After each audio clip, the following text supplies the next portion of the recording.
This year we got a great opportunity to work with Toyota to SEMA build. The Prius is a platform we're going to be working with. We're going to go in a direction of more of a performance-based build for the Prius, which is maybe not what you expect from a hybrid car.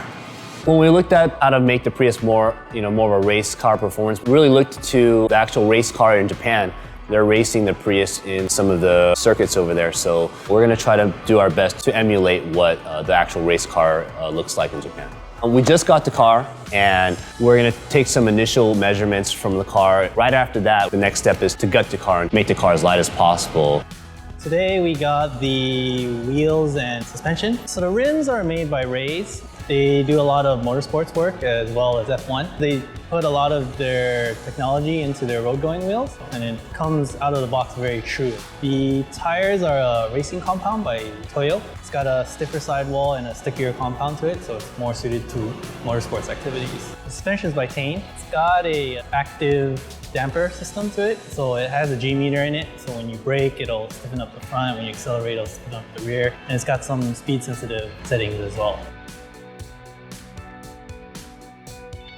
We're here today at Willow Springs. We're here to do a G test on the skid pad. So a skid pad is going to sample steady state cornering. We're going to measure out either a 200-foot or a 300-foot skid pad, drive the car in a circle, both clockwise and counterclockwise, take the fastest lap in each direction, average it, and then convert that time into G-forces. So this is one of the 2 data logging systems that we have in the car. It's just going to measure lap times. It uses a GPS sensor, and we have a beacon for start and stop, and then it tells us how long it takes us to cover that distance. If we do it in around 11 seconds a lap or slightly better, we hit the 1G mark. It's just a chance for us to see where we're at before the car goes back to evasive motorsports.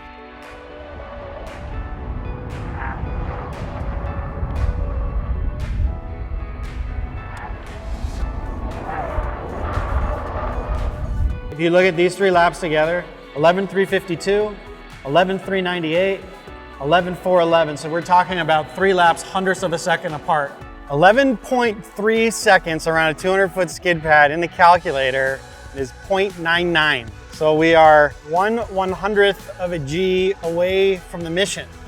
Working for Toyota for the first time has been great. I've been a fan of the brand, so doing this project was awesome. They've been very supportive of how we wanted to really take this build. I think in the end, we're going to surprise a lot of people. Performance and Prius don't necessarily go hand in hand, but when you see this at SEMA, you're going to look at it and you're going to be pleasantly surprised.